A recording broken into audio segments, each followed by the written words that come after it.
আসসালামু আলাইকুম। আশা করি আপনার সবাই ভালো আছেন। আজকে আমি আপনাদের মাঝে বাটি চালান দিব। চোর ধরা বাটি চালান। আমার কাছে বাটি চালান আছে, বাটি চালান আছে, নল চালান আছে, বাঁশ চালান আছে, বেত চালান আছে, আর একটা আছে কিবা চালান। তো যাই হোক, অতগুলা চালান লাগে না। একটা সিদ্ধি করতে পারলে এবারই হয়ে যায়। আর আমি যেগুলা মন্ত্র আজকে দিতেছি, এই যে বাটি চালান, এটা কিন্তু আবার সিদ্ধির প্রয়োজন নাই। এটা মুখস্থ করে নিবেন।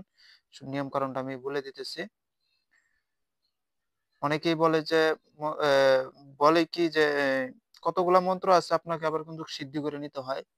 যেমন হিন্দু শাস্ত্রে কতগুলা মন্ত্র আছে যে ছোট, ছোট যে মন্ত্রগুলা, ওগুলা কিন্তু আপনার সিদ্ধি করে না নিলে পারে ওই মন্ত্র দিয়ে কাজ করতে পারবেন না।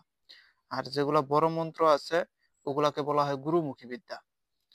ওগুলা হচ্ছে গুরুরা দেখবেন যে বেশিরভাগ ওই মন্ত্র দিয়ে কাজ করে। যার কারণে যখন ওস্তাদের কাছ থেকে ওটা নিবেন, ওটা হয়ে যায়। তখন গুরুমুখী বিদ্যা ওইটাও কিন্তু আবার সিদ্ধি করতে হয় না। ওটা শনিবার, মঙ্গলবারে একটু জপ-টপ করলে পারে ওটা আপনার কাজ করে। আর সিদ্ধি যেগুলো করতে হয় সেগুলা উস্তাদ বলেই দিবে যে মন্ত্র সিদ্ধি করতে হবে। কেননা মন্ত্র জাগানি, অনেকেই মন্ত্র দিয়ে নাকি বলে মন্ত্র জাগানি যায়। ভাই, মন্ত্র দিয়ে মন্ত্র জাগানি যায় না। যেমন আমি আপনাকে আজকে ভেঙে দিতেছি যে মন্ত্র কিভাবে কাজ করে। যেমন আপনি একটা মন্ত্র হচ্ছে শিখছেন, হ্যাঁ, কিন্তু এটাতে কাজ করতেছেন, কাজ হচ্ছে না। তাহলে বোঝা লাগবে যে আপনাকে ওই মন্ত্রটা আরো অধিক সংখ্যক জপ করতে হবে। তাহলে ওই মন্ত্রটা, ওটাকে বলা হয় সঞ্জীবনী, অর্থাৎ মৃত দেহের ভিতরে, হ্যাঁ, আত্মা প্রবেশ করলো। অর্থাৎ আপনি যে মন্ত্রটা শিখছেন ওটা তখন মরা ছিল। যখন ওটাকে জপ করতে থাকবেন তখন ওটা হচ্ছে জাগ্রত হয়ে যায়। ওইটাকেই বলা হয় সঞ্জীবনী। ওইটাকে বলা হয় মন্ত্র সঞ্জীবনী। ওই মন্ত্রতে তখন কাজ করলে পরে কাজ হবে। সিদ্ধি কোনটাকে বলে? ওই সিদ্ধি ওই সঞ্জীবনী কি বলে। কতগুলো মন্ত্র আছে যে 1,00,000 বার জপ করলে পরে এটা সিদ্ধি হয়। আবার অবশ্য কিন্তু এটা মনে রাখবেন, যেটা সিদ্ধির মন্ত্র 1,00,000 বার বা 12,000 বার, 50,000 বার যেগুলা মন্ত্র আছে যে সিদ্ধি করতে হয়, ওগুলা মন্ত্র যদি একবার সিদ্ধি করে নিতে পারেন, জীবন ওই এক মন্ত্রতে বসে থেকে কাজ করে খাবেন। যেমন ভূতেশ্বরী একটা মন্ত্র আছে, ওইটা যদি আপনি একবার সিদ্ধি করে নিতে পারেন, তাহলে ওটা আজীবন মানুষকে ভূত লাগান করতে পারবেন, ভূতকে হাজির করতে পারবেন, ভূত দ্বারা খেলা দেখাইতে পারবেন ওই এক মন্ত্র দিয়ে। কিন্তু ওইটা মনে করো সিদ্ধি, ওই যে মানুষ, এখনকার মানুষ তার ওই 1,00,000 বার, 50,000 বার জবই করতে চায় না। তারা শুধু সহজটা খুঁজে যে কোনটা মানে শিখার সাথে সাথে কাজ করা যায়। শিখার সাথে সাথে আমি যে আজকে বিদ্যাটা দিতেছি এটা কাজ করতে পারবেন। এটা আপনারা শনিবার, মঙ্গলবারের দিন, হ্যাঁ, আগরবাতি মোমবাতি জ্বালায়া সুন্দরভাবে মুখস্থ করে নেবেন, যাতে ভুল না হয়। মুখস্থ করে নিয়ে আমি যে নিয়মটা দিব সেই নিয়ম অনুযায়ী আপনি একটা কাজ করবেন, দেখবেন যে আপনি তুলা রাশি পরীক্ষাও করতে পারবেন, বাটি চালান দিয়ে চোরও ধরতে পারবেন, সবই। 2টা নিয়ম দেব, একটা চান্ডালের হার দিয়ে আর একটা দেব কাঁসার বাটি দিয়ে। তো আমি নিয়মটা বলতেছি। এটা হচ্ছে সন্ধ্যাকালে একটি কাঁসা, এখানে আমি দেখে দেখে বলতেছি। সন্ধ্যাকালে একটি কাঁসার বাটিতে ইঁদুরের গর্তের মাটি দ্বারা পূর্ণ করিয়া রাখিতে হবে। মানে এটা কিন্তু প্রথমবার, এখন কারণ আপনি তো জীবনে কাজ করেন নাই এই বিদ্যা দিয়ে, তাই প্রথমবার যখন করবেন তখন কিন্তু এই নিয়মটা মানতে হবে যে একটা কাঁসার বাটি নেবেন, সন্ধ্যার সময় ইঁদুরের মাটি এনে পরিপূর্ণভাবে ভরাট করে দিবেন কাঁসার বাটিটা। তারপর 7 বার উপরোক্ত মন্ত্রটা, এই যে আমি মন্ত্রটা যেটা দিব, এটা ওই সেই মাটির উপর অভিমন্ত্রিত করতে হবে, সেই কাঁসার বাটি মাটির উপরে। পরে শুদ্ধাচারে তুলসীর তলা, মানে আপনাদের বাড়ির আশেপাশে যে তুলসীর গাছ আছে সেই তুলসী গাছের তলায় বাটিটা রাইখা দিবেন।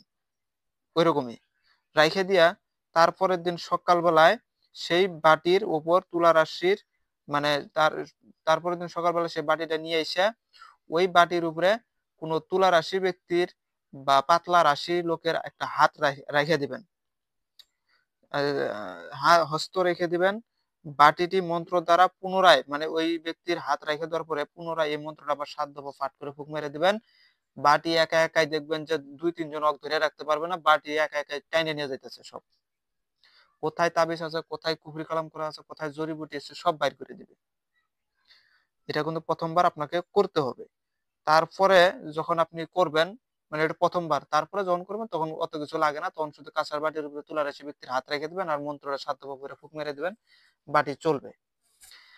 আর যদি কেউ বলেন যে আমি এটা পরীক্ষা করব কিভাবে, তাহলে এভাবেও পরীক্ষা করতে পারেন, অথবা এই মন্ত্রটা 7 দফা পাঠ করে একটা গ্লাসের পানির ভিতরে ফুঁক দিয়ে পানিটা এই কোনো চারিদিকে ছিটায় দিবেন, দিয়া ওই মাঝখানে ভর্তি গ্লাস পানিটা রেখে দিয়া তুলা রাশি যাদেরকে সন্দেহ হয় তারা হাত রেখে দিবেন। দেখবেন যে যার তুলা রাশি অরিজিনাল সে দেখবেন যে যাদের পাতলা পাতলা রাশি তাদেরকে ঘাড় টেনে টেনে নিয়ে যাবে ওখানে পানির দিকে, অথবা পানি ছিটা দিয়ে দিবেন যার যার তুলা রাশি ওটা এমনি টেনে নিয়ে যাবে। আর আরেকটা নিয়ম আছে, ওইটা চান্ডালের হাড় দিয়ে, যদি কারো চান্ডালের হাড় জাগ্রত থাকে তাহলে কাঁসার বাটির উপরে ওই তুলারাশি যার ব্যক্তি আছে তাকে বলবেন যে এই হাড়টা হাতে নিয়ে কাঁসার বাটির উপরে হাত রাখতে। হাড়টাকে উনি হচ্ছে এভাবে হাড়টাকে এভাবে ধরে কাঁসার বাটির উপরে হাত দিবে, দেখবেন যে কোনো মন্ত্র লাগবে না, কিচ্ছু লাগবে না, খালি হুকুম করবেন যে কি বাইর করতে হবে কি করতে হবে, আর টাইনে টাইনে নিয়ে যাবে সব। এটা আপনারা পরীক্ষা করে দেখতে পারেন, যারা আমার কাছ থেকে হাড় নিছে তারা এটা পরীক্ষা করে দেখতে পারে। তো আমি মন্ত্রটা আমি বলে দিতেছি, এই মন্ত্রটা আপনারা যেভাবে নিয়মটা বললাম ওভাবে কাজ করেন। তুলারাশি ব্যক্তির অথবা তুলারাশি ব্যক্তি পাইতেছেন না, পরীক্ষা করে নেবেন আগে, পানি ছিটা দিয়ে দিবেন, যাদের তুলারাশি ওটা হাত নাড়াচাড়া করবে। আর যদি আহ জানাশোনায় থাকে তাহলে তার কোনো প্রশ্নই আসে না। তো আমি মন্ত্রটা বলতেছি, আপনারা শুনবেন। মহাদেব মহাদেব মহাদেব সরিয়ান লইলাম ইঁদুরের মাটি, এখানে বলবেন মহাদেব স্মরণ করিয়া লইলাম ইঁদুরের মাটি, তুলসীর স্মরণে মাটিতে রাখি, তুলসীর স্মরণে বাটিতে রাখি। আবার বলতেছি, মহাদেব স্মরণে লইলাম ইঁদুরের মাটি, তুলসীর স্মরণে বাটিতে রাখি, মূষক মাটি চলে ধরে ধর্মের বরে, আপনি চলিয়া চোর আন ধরে, বিশ্বনাথ করি স্মরণ বাটি তুমি করো গমন, সীতাপতি রামের আজ্ঞায় বাটি চলে যায়, ধর্মপাপের আজ্ঞায় চর নিস্তার না পায়। আবারও বলতেছি, মহাদেব স্মরণ, এখানে আমি ভালো করে বলতেছি, মহাদেব স্মরণ করিয়া লইলাম ইঁদুরের মাটি, তুলসীর স্মরণে বাটিতে রাখি, মূষক মাটি চলে ধরে মূষক মাটি চলে ধরে ধর্মের বরে, আপনি চলিয়া চোর আন ধরে, বিশ্বনাথ করি স্মরণ বাটি তুমি করো গমন, সীতাপতি রামের আজ্ঞায় বাটি চলে যায়, ধর্মপাপের ধর্মপাপের আজ্ঞায় চোর নিস্তার না পায়। এটা সেই মন্ত্র।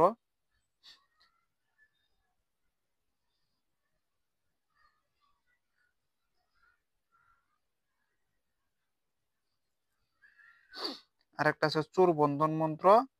ওইটা কি হবে, মানে যদি কারো মানে এটা প্রয়োগ বেশিরভাগ করা হয় যে আমরা অনেকে আছি, আমরা লেচুর বাগান পাহারা দেই, আম বাগান পাহারা দেই বা পুকুর পাহারা দেই, এগুলো জায়গায় চোরের উৎপাতটা বেশি।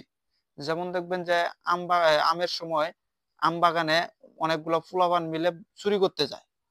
হ্যাঁ, আবার লেচু বাগানেও চুরি করতে যায়, আবার এমন আছে পুকুরে রাত্রেবেলা করে যায় মাছ চুরি করে নিয়ে এসে করে। এইসব চোরকে বন্ধন করার জন্য করেও একটা মন্ত্র আছে, যে মন্ত্রটা যেমন পুকুরে যদি করেন তাহলে পুকুরের চারপাশে একবার ঘুরবেন আর মন্ত্রটা বলবেন, বলার পরে আপনি ঘুমায় পড়বেন। হ্যাঁ, ওখানে আপনাকে আর পাহারা দিতে হবে না। লিচুর বাগানে চারিদিক দিয়ে ঘুরবেন, মন্ত্র করে ঘুরবেন, ঘুরে ওখানে আপনি পারলে লিচু বাগানে শুয়ে থাকেন অথবা আপনার বাসায় যে শুয়ে থাকেন, কোনো টেনশন ছাড়া। দেখবেন যে ওই রাতে যদি কোনো চোর যদি চুরি করতে যায়, পায় যে জায়গায় হাত দিবে ওই জায়গায় বন্দি। হ্যাঁ, এটা দুইটা নিয়ম দেখা যায় যে চোর এক্ষেত্রে, চোর যদি যেমন লিচু বাগানে যদি বন্ধন করা হয়, লিচু বাগানে যখন সে হাত দিবে লিচুতে, ওখানে আটক হয়ে থাকবে। আবার আরেকটা আছে যে চোর যখন লিচু বাগানে চুরি করার জন্য করে উদ্দেশ্য নিয়ে যাবে, রাস্তা ভুলে ভুলে ভুলে যাবে, সে বাগান খুঁজে পাবে না, কোন বাগানে না কোন বাগানে যা ঢুকবে ওই বাগান আর খুঁজে পাবে না, সে তার বেহুশ হয়ে যাবে। এরকম একটা কাহিনী আছে কুলটা, যে একদল ডাকাত ছিল, একটা লোকের একটা বুড়ি মানুষের বাড়িতে চুরি করার জন্য করে গেছিল।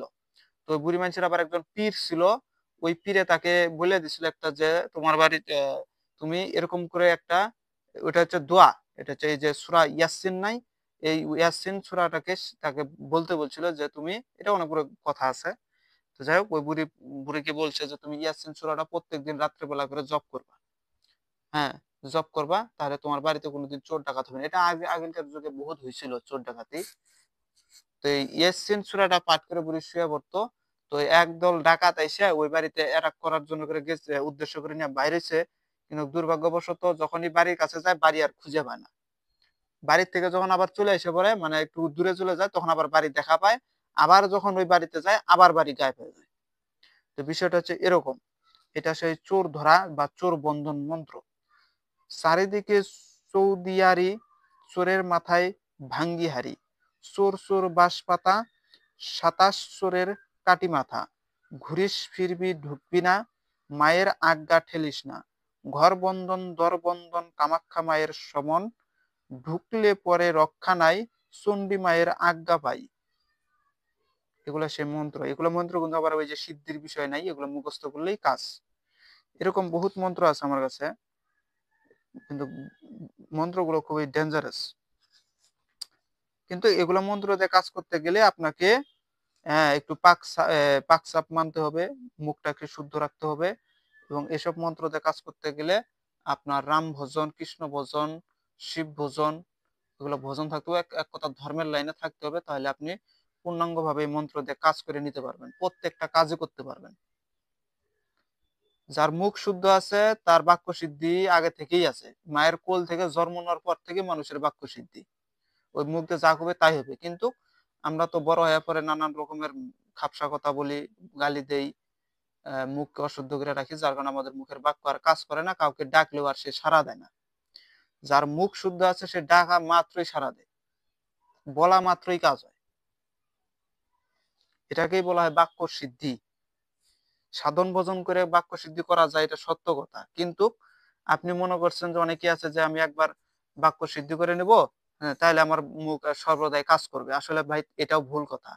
কারণ আপনি যদি আজকে যদি বাক্য সিদ্ধি মন্ত্র জপ করে বাক্য সিদ্ধি করে নিলেন, ঠিক আছে, কিন্তু আপনি 10 দিন পরে যদি আবার ওই খারাপ কথা, ওই মুখের ভাষা, ওই মিথ্যা কথা যদি আবার চর্চা করেন, তাহলে তার আপনার বাক্য সিদ্ধি থাকলো না। আপনার বাক্য সিদ্ধি কাকে বলে? যার মুখ শুদ্ধ তার বাক্য সিদ্ধি আগে থেকেই আছে, সে সবই পারে। সে যদি বলে বৃষ্টি হওয়া, বৃষ্টি হবে। সে যদি বলে ই হওয়া, সবই হবে। যে পীর উলিয়া উলিয়া এরা কিসের কেরামতি দেখাইছে? সব তাদের মুখের কেরামতি ভাই। তারা ছিল আল্লাহর পথে ছিল, মিথ্যা কথা বলে নাই, খারাপ কাজ থেকে সর্বদাই বিরত থাকতো, তাদের মুখটাই ছিল শুদ্ধি, মুখ দিয়ে যা বলতো তাই হতো। যাই হোক, সবাই ভালো থাকবেন, খোদা হাফেজ। যদি ভিডিওটা ভালো লাগে অবশ্যই লাইক কমেন্ট শেয়ার করে পাশে থাকবেন। ধন্যবাদ।